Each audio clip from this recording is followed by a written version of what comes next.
Pickman's Model by H.P. Lovecraft. You needn't think I'm crazy, Elliot. Plenty of others have queerer prejudices than this. Why don't you laugh at Oliver's grandfather who won't ride in a motor? If I don't like that damned subway, it's my own business. And we got here more quickly anyhow in the taxi. We'd have had to walk up the hill from Park Street if we had taken the car. I know I'm more nervous than I was when you last saw me, but you don't need to hold a clinic over it. There's plenty of reasons, God knows, and I fancy I'm lucky to be sane at all. Why the third degree? You didn't used to be so inquisitive. Well, if you must hear it, I don't know why you shouldn't. Maybe you ought to, anyhow. For you kept writing me like a grieved parent when you'd heard I'd begun to cut the art club and keep away from Pickman. Now that he's disappeared, I go around to the club once in a while, but my nerves aren't what they were. No, I don't know what's become of Pickman, and I don't like to guess. You might have surmised I had some inside information when I dropped him, and that's why I don't want to think where he's gone. Let the police find what they can. It won't be much, judging from the fact that they don't know yet of the old North End place he hired under the name of Peters. I'm not sure that I could find it again myself. Not that I'd ever try, even in broad daylight. Yes, I do know, or I'm afraid I know, why he maintained it. I'm coming to that, and I think you understand before I'm through why I don't tell the police. They would ask me to guide them, but I couldn't go back there even if I knew the way. There was something there, and now I can't use the subway and you may as well have your laugh at this too, go down into cellars anymore. I should think that you'd have known I didn't drop Pickman for the same silly reasons that fussy old women like Dr. Reed or Joe Minot or Bosworth did. Morbid art doesn't shock me. And when a man has the genius Pickman had, I feel it an honor to know him, no matter what direction his work takes. Boston never had a greater painter than Richard Upton Pickman. I said it at first, and I say it still. And I never swerved an inch either when he showed that ghoul feeding. That, you remember, was when Minot cut him. You know, it takes profound art and profound insight into nature to turn out stuff like Pickman's. Any magazine cover hack can splash paint around wildly and call it a nightmare or a witch's sabbath or a portrait of the devil. But only a great painter can make such things really scare or ring true. That's because only a real artist knows the actual anatomy of the terrible or the physiology of fear, the exact sort of lines and proportions that connect up with latent instincts or hereditary memories of fright, and the proper color contrasts and lighting effects to stir the dormant sense of strangeness. I don't have to tell you why a fusilier really brings a shiver while a cheap ghost story frontispiece merely makes us laugh. There's something those fellows catch beyond life that they're able to make us catch for a second. Doré had it. Syme has it. Angarola of Chicago has it. And Pickman had it, as no man ever had it before, or I hope to heaven never will again. Don't ask me what it is they see. You know, in ordinary art, there's all the difference in the world between the vital, breathing things drawn from nature or models and the artificial truck that commercial small fry reel off in a bare studio by rule. Well, I should say that the really weird artist has a kind of vision which makes models, or summons up what amounts to actual scenes from the spectral world he lives in. Anyhow, he manages to turn out results that differ from the pretender's mince pie dreams in just about the same way that the life painter's results differ from the concoctions of a correspondence school cartoonist. If I had ever seen what Pickman saw. But no. Here. Let's have a drink before we get any deeper. God, I wouldn't be alive if I'd ever seen what that man, if he was a man, saw. You recall that Pickman's forte was faces. I don't believe anybody since Goya could put so much of sheer hell into a set of features or a twist of expression. And before Goya, you have to go back to the medieval chaps who did the gargoyles and chimeras on Notre Dame and Mont Saint-Michel. They believed all sorts of things, and maybe they saw all sorts of things too, for the Middle Ages had some curious phases. I remember your asking Pickman yourself once, the year before you went away, wherever in thunder he got such ideas and visions. Wasn't that a nasty laugh he gave you? It was partly because of that laugh that Reed dropped him. Reed, you know, had just taken up comparative pathology and was full of pompous inside stuff about the biological or evolutionary significance of this or that mental physical symptom. He said Pickman repelled him more and more every day, and almost frightened him toward the last. That the fellow's features and expression were slowly developing in a way he didn't like, in a way that wasn't human. He had a lot of talk about diet, and said Pickman must be abnormal and eccentric to the last degree. I suppose you told Reed, if you and he had any correspondence over it, that he'd let Pickman's paintings get on his nerves, or harrow up his imagination. I know I told him that myself then. But keep in mind that I didn't drop Pickman for anything like this. On the contrary, my admiration for him kept growing, for that ghoul feeding was a tremendous achievement. As you know, the club wouldn't exhibit it, and the Museum of Fine Arts wouldn't accept it as a gift, and I can add that nobody would buy it. So Pickman had it right in his house till he went. Now his father has it in Salem. You know Pickman comes of old Salem stock, and had a witch ancestor hanged in 1692. I got into the habit of calling on Pickman quite often, especially after I began making notes for a monograph on weird art. Probably it was his work which put the idea into my head. And anyhow, I found him a mine of data and suggestions when I came to develop it. He showed me all the paintings and drawings he had about, including some pen and ink sketches that would, I verily believe, have got him kicked out of the club if any of the members had seen them. Before long, I was pretty nearly a devotee, and would listen for hours like a schoolboy to art theories and philosophical speculations wild enough to qualify him for the Danvers Asylum. My hero worship, coupled with the fact that people generally were commencing to have less and less to do with him, made him get very confidential with me. And one evening he hinted that, if I were fairly close-mouthed and none too squeamish, he might show me something rather unusual, something a bit stronger than anything he had in the house. You know, he said, there are things that won't do for Newberry Street, things that are out of place here, and that can't be conceived here anyhow. It's my business to catch the overtones of the soul, and you won't find those in a parvenu set of artificial streets on made land. Back Bay isn't Boston. It isn't anything yet, because it had no time to pick up the memories and attract local spirits. If there are any ghosts here, they're the tame ghosts of a salt marsh and a shallow cove, and I want human ghosts. The ghosts of beings highly organized enough to have looked on hell and known the meaning of what they saw. The place for an artist to live is the North End. If any estate were sincere, he'd put up with the slums for the sake of the mass traditions. God, man, don't you realize that places like that weren't merely made, but actually grew?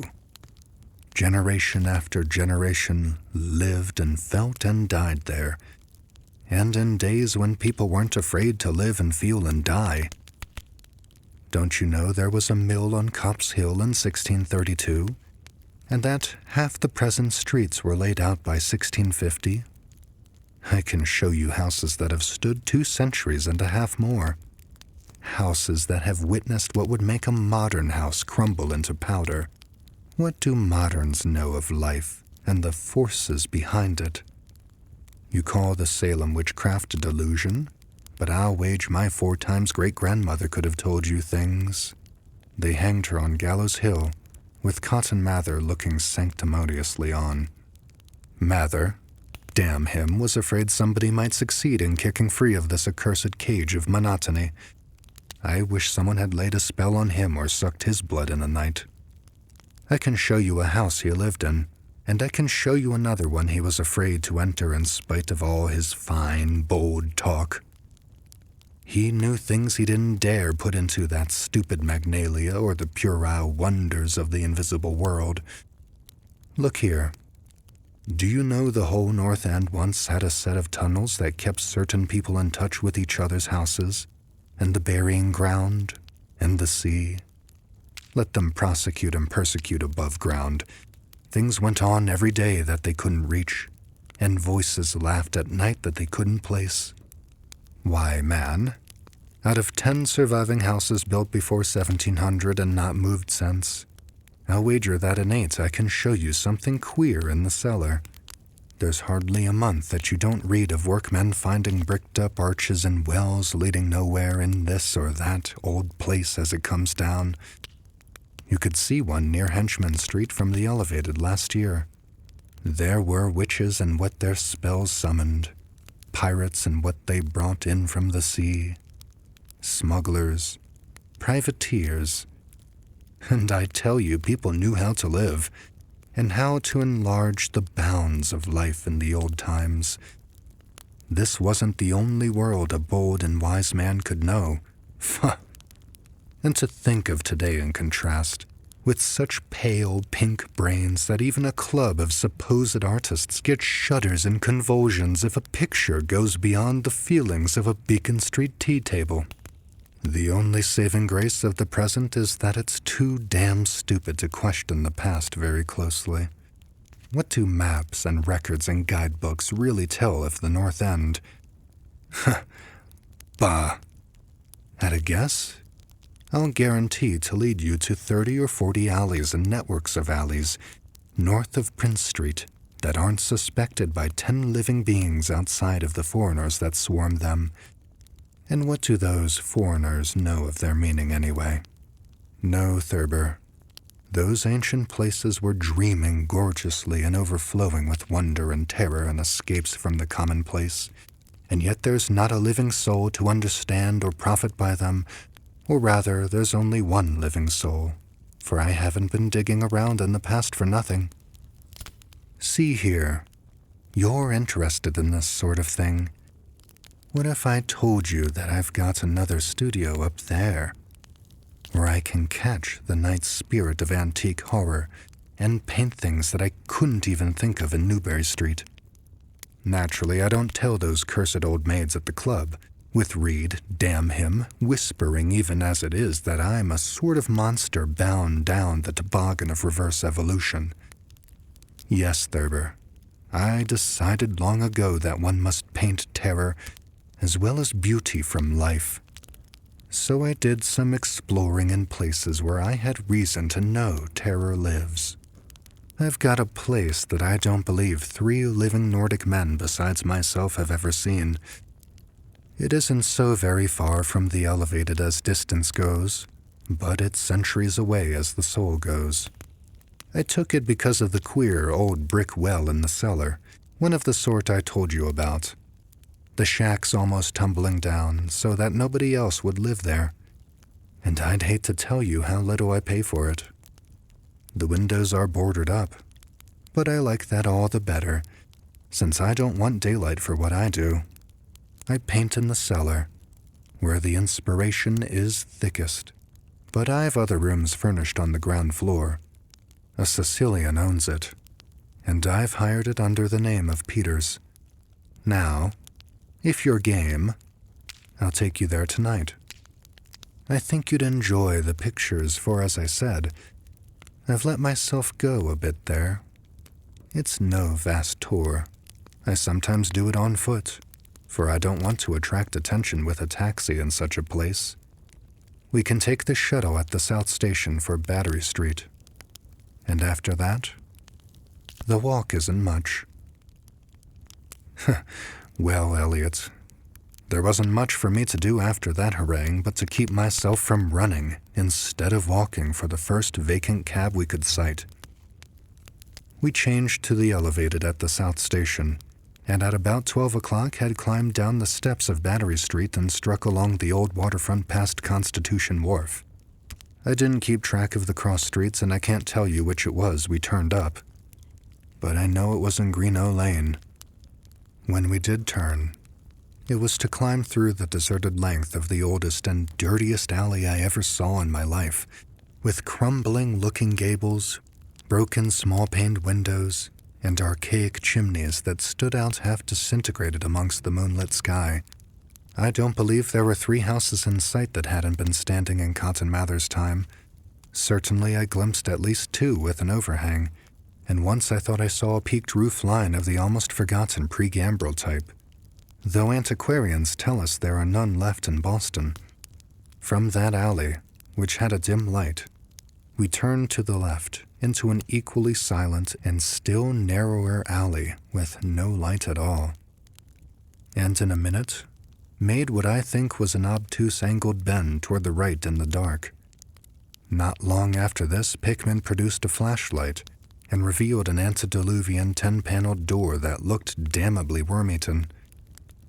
Unlocking it, he ushered me into a barren hallway with what was once a splendid dark oak paneling, simple of course, but thrillingly suggestive of the times of Andros and Phipps and the witchcraft. Then he took me through the door on the left, lighted an oil lamp, and told me to make myself at home. Now, Elliot, I'm what the man in the street would call fairly hard-boiled, but I'll confess that what I saw on the walls of that room gave me a bad turn. They were his pictures, you know, the ones he couldn't paint or even show in Newbury Street. And he was right when he said he had let himself go. Here, have another drink. I need one anyhow. There's no use in trying to tell you what they were like, because the awful, the blasphemous horror, and the unbelievable loathsomeness and moral fetor came from simple touches quite beyond the power of words to classify. There was none of the exotic technique you see in Sidney Syme, none of the trans-Saturnian landscapes and lunar fungi that Clark Ashton Smith uses to freeze the blood. The backgrounds were mostly old churches, deep woods, cliffs by the sea, brick tunnels, ancient paneled rooms, or simple vaults of masonry. Copp's Hill burying ground, which could not be many blocks away from this very house, was a favorite scene. The madness and monstrosity lay in the figures in the foreground, for Pickman's morbid art was preeminently one of demoniac portraiture. These figures were seldom completely human, but often approached humanity in varying degree. Most of the bodies, while roughly bipedal, had a forward slumping and a vaguely canine cast. The texture of the majority was a kind of unpleasant rubberiness. Ugh, I can see them now. Their occupations, well, don't ask me to be too precise. They were usually feeding. I won't say on what. They were sometimes shown in groups, in cemeteries or underground passages, and often appeared to be in battle over their prey, or rather their treasure trove. And what damnable expressiveness Pickman sometimes gave the sightless face of the charnel booty. Occasionally the things were shown leaping through open windows at night, or squatting on the chests of sleepers, worrying at their throats. One canvas showed a ring of them baying about a hanged witch on Gallows Hill, whose dead face held a close kinship to theirs. But don't get the idea that it was all this hideous business of theme and setting which struck me faint. I'm not a 3-year-old kid, and I'd seen much like this before. It was their faces, Elliot. Those accursed faces that leered and slathered out of the canvas with the very breath of life. By God, man, I verily believe they were alive. That nauseous wizard had waked the fires of hell in Pickman, and his brush had been a nightmare-spawning wand. Ugh. Give me the decanter, Elliot. There was one thing called the lesson. Heaven pity me that I ever saw it. Can you fancy a squatting circle of nameless dog-like things in a churchyard teaching a small child how to feed like themselves? The price of a changeling, I suppose. You know the old myth about how the weird people leave their spawn in cradles in exchange for the human babes they steal. Pickman was showing what happens to those stolen babes, how they grow up, and then I began to see a hideous relationship in the faces of the human and non-human figures. He was, in all his gradations of morbidity between the frankly non-human and the degradedly human, establishing a sardonic linkage in evolution. The dog things were developed from mortals, and no sooner had I wondered what he made of their own young as left with mankind in the form of changelings than my eye caught a picture embodying that very thought. It was that of an ancient Puritan interior, a heavily beamed room with lattice windows, a settle, and clumsy 17th century furniture, with the family sitting about while the father read from the scriptures. Every face but one showed nobility and reverence, but that one reflected the mockery of the pit. It was that of a young woman in years, and no doubt belonged to a supposed son of that pious father. But in essence, it was the kin of the unclean things. It was their changeling, and in a spirit of supreme irony, Pickman had given the features a very perceptible resemblance to his own. By this time, Pickman had lighted a lamp in an adjoining room and was politely holding open the door for me, asking me if I would care to see his modern studies. I hadn't been able to give him much of my opinions. I was too speechless with fright and loathing, but I think he fully understood and felt highly complimented. And now I want to assure you again, Elliot, that I'm no mollycoddle to scream at anything which shows a bit of departure from the usual.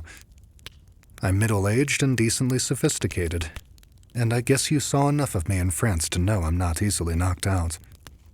Remember, too, that I'd just about recovered my wind and gotten used to those frightful pictures which turned colonial New England into a kind of annex of hell. In spite of all this, that next room forced a real scream out of me, and I had to clutch at the doorway to keep from keeling over. The other chamber had shown a pack of ghouls and witches overrunning the world of our forefathers, but this one brought the horror right into our own daily life. God, how that man could paint! There was a study called Subway Accident, in which a flock of the vile things were clambering up from some unknown catacomb through a crack in the floor in the Boylston Street subway, and attacking a crowd of people on the platform. Another showed a dance on Copp's Hill among the tombs with the background of today. Then there were any number of cellar views with monsters creeping in through holes and rifts in the masonry and grinning as they squatted behind barrels or furnaces and waited for their first victim to descend the stairs. One disgusting canvas seemed to depict a vast cross-section of Beacon Hill, with ant-like armies of the mephitic monsters squeezing themselves through burrows that honeycombed the ground. Dances in the modern cemetery were freely pictured, and another conception somehow shocked me more than all the rest. A scene in an unknown vault, where scores of the beasts crowded about one who held a well-known Boston guidebook and was evidently reading aloud. All were pointing to a certain passage, and every face seemed so distorted with epileptic and reverberant laughter that I almost thought I heard the fiendish echoes. The title of the picture was Holmes, Lowell, and Longfellow Lie Buried in Mount Auburn. As I gradually steadied myself and got readjusted to this second room of deviltry and morbidity, I began to analyze some of the points in my sickening loathing. In the first place, I said to myself, these things repelled because of the utter inhumanity and callous cruelty they showed in Pickman. The fellow must be a relentless enemy of all mankind to take such glee in the torture of brain and flesh and the degradation of the mortal tenement. In the second place, they terrified because of their very greatness. Their art was the art that convinced. When we saw the pictures, we saw the daemons themselves and were afraid of them. And the queer part was that Pickman got none of his power from the use of selectiveness or bizarrerie. Nothing was blurred, distorted, or conventionalized. Outlines were sharp and lifelike, and details were almost painfully defined. And the faces. It was not any mere artist's interpretation that we saw. It was pandemonium itself, crystal clear and stark objectivity. That was it, by heaven. The man was not a fantasist or romanticist at all. He did not even try to give us the churning prismatic ephemera of dreams, but coldly and sardonically reflected some stable, mechanistic, and well-known established horror world which he saw fully, brilliantly, squarely, and unfalteringly.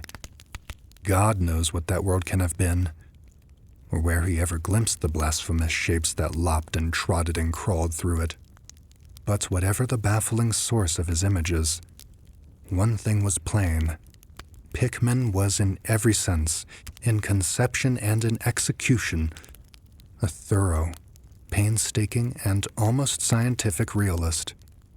My host was now leading the way down cellar to his actual studio, and I braced myself for some hellish effects among the unfinished canvases. As we reached the bottom of the damp stairs, he turned his flashlight to a corner of the large open space at hand, revealing the circular brick curb of what was evidently a great well in the earthen floor. We walked nearer, and I saw that it must be 5 feet across, with walls a good foot thick and some 6 inches above the ground level. Solid work of the 17th century, or I was much mistaken. That, Pickman said, was the kind of thing he had been talking about, an aperture of the network of tunnels that used to undermine the hill. I noticed idly that it did not seem to be bricked up, and that a heavy disk of wood formed the apparent cover. Thinking of the things this well must have been connected with if Pickman's wild hints had not been mere rhetoric, I shivered slightly, then turned to follow him up a step and through a narrow door into a room of fair size, provided with a wooden floor and furnished as a studio. An acetylene gas outfit gave the light necessary for work. The unfinished pictures on easels or propped against the walls were as ghastly as the finished ones upstairs, and showed the painstaking methods of the artist. Scenes were blocked out with extreme care, and penciled guidelines told of the minute exactitude which Pickman used in getting the right perspective and proportions. The man was great. I say it even now, knowing as much as I do. A large camera on table excited my notice, and Pickman told me that he used it in taking scenes for backgrounds, so that he might paint from photographs in the studio instead of carting his outfit around the town for this or that view. He thought a photograph quite as good as an actual scene or model for sustained work, and declared he employed them regularly. There was something very disturbing about the nauseous sketches and half-finished monstrosities that leered from every side of the room, and when Pickman suddenly unveiled a huge canvas on the side away from the light, I could not, for my life, keep back a loud scream. The second I had emitted that night, it echoed and echoed through the dim vaultings of that ancient and nitrous cellar, and I had to choke back a flood of reaction that threatened to burst out as hysterical laughter. Merciful Creator, Elliot. But I don't know how much was real and how much was feverish fancy. It doesn't seem to me that Earth can hold a dream like that. It was a colossal and nameless blasphemy with glaring red eyes, and it held in bony claws a thing that had been a man, gnawing at the head as a child nibbles at a stick of candy. Its position was a kind of crouch, and as one looked, one felt that at any moment it might drop its present prey and seek a juicier morsel. But damn it all, it wasn't even the fiendish subject that made it such an immortal fountainhead of all panic. Not that, nor the dog face with its pointed ears, bloodshot eyes, flat nose, and drooling lips. It wasn't the scaly claws, nor the mold-caked body, nor the half-hooved feet. None of these, though any one of them might well have driven an excitable man to madness. It was the technique, Elliot. The cursed, the impious, the unnatural technique. As I am a living being, I never elsewhere saw the actual breath of life so fused into a canvas. The monster was there. It glared and gnawed and gnawed and glared, and I knew that only a suspension of nature's laws could ever let a man paint a thing like that without a model, without some glimpse of the netherworld which no mortal unsold to the fiend has ever had. Pinned with a thumbtack to a vacant part of the canvas was a piece of paper now badly curled up. Probably, I thought, a photograph from which Pickman meant to paint a background as hideous as the nightmare it was to enhance. I reached out to uncurl and look at it, when suddenly I saw Pickman start as if shot. He had been listening, with peculiar intensity ever since my shocked scream had waked unaccustomed echoes in the dark cellar, and now he seemed struck with a fright which, though not comparable to my own, had in it more of the physical than of the spiritual, then stepped out into the main cellar and closed the door behind him. I think I was paralyzed for an instant, imitating Pickman's listening. I fancied I heard a faint, scurrying sound somewhere, and a series of squeals or bleats in a direction that I couldn't determine. I thought of huge rats and shuddered. Then there came a subdued sort of clatter which somehow set me all in gooseflesh, a furtive, groping kind of clatter. Though I can't attempt to convey what I mean in words, it was like heavy wood falling on stone or brick. Wood on brick. What did that make me think of? It came again, and louder. There was a vibration as if the wood had fallen farther than it had fallen before. After that followed a sharp grating noise, a shouted gibberish from Pickman, and the deafening discharge of all 6 chambers of a revolver, fired spectacularly as a lion tamer might fire in the air for effect. A muffled squeal or squawk and a thud. Then, more wood and brick grating. A pause, and the opening of the door, at which I'll confess I started violently. Pickman reappeared with his smoking weapon, cursing the bloated rats that infested the ancient well. "The deuce knows what they eat, Thurber," he grinned, "for those archaic tunnels touched graveyard and witch den and sea-coast. But whatever it is, they must have run short, for they were devilish anxious to get out. Your yelling stirred them up, I fancy. Better be cautious in these old places. Our rodent friends are the one drawback, though I sometimes think they're a positive asset, by way of atmosphere and color." Well, Elliot, that was the end of the night's adventure. Pickman had promised to show me the place, and heaven knows he had done it. He led me out of that tangle of alleys in another direction, it seems, for when we sighted a lamp-post we were in a half-familiar street with monotonous rows of mingled tenement blocks and old houses. Charter Street it turned out to be, but I was too flustered to notice just where we hit it. We were too late for the elevated, and walked back downtown, through Hanover Street. I remembered that walk. We switched from Tremont up Beacon, and Pickman left me at the corner of Joy, where I turned off. I never spoke to him again. Why did I drop him? Don't be impatient. Wait till I ring for coffee. We've had enough of the other stuff, but I for one need something. No, it wasn't the paintings I saw in that place, though I'll swear they were enough to get him ostracized in 9/10 of the homes and clubs of Boston. And I guess you won't wonder now why I have to steer clear of subways and cellars. It was something I found in my coat the next morning. You know the curled-up paper tacked to that frightful canvas in the cellar? The thing I thought was a photograph of some scene he meant to use as a background for that monster? That last scare had come while I was reaching to uncurl it, and it seems I had vacantly crumpled it into my pocket. But here's the coffee. Take it black, Elliot, if you're wise. Yes, that paper was the reason I dropped Pickman. Richard Upton Pickman, the greatest artist I had ever known, and the foulest being that had ever leaped the bounds of life into the pits of myth and madness. Elliot, old Reed was right. He wasn't strictly human. Either he was born in strange shadow, or he'd found a way to unlock the forbidden gate. It's all the same now, for he's gone. Back into the fabulous darkness he loved to haunt. Here, let's have the chandelier going. Don't ask me to explain or even conjecture about what I burned.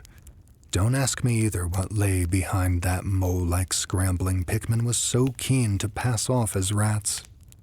There are secrets, you know, which might have come down from old Salem times, and Cotton Mather tells even stranger things. You know how damned lifelike Pickman's paintings were, and how we all wondered where he got those faces. Well, that paper wasn't a photograph of any background after all. What it showed was simply the monstrous being he was painting on that awful canvas. It was the model he was using, and its background was merely the wall of the cellar studio in minute detail. But by God, Elliot, it was a photograph from life.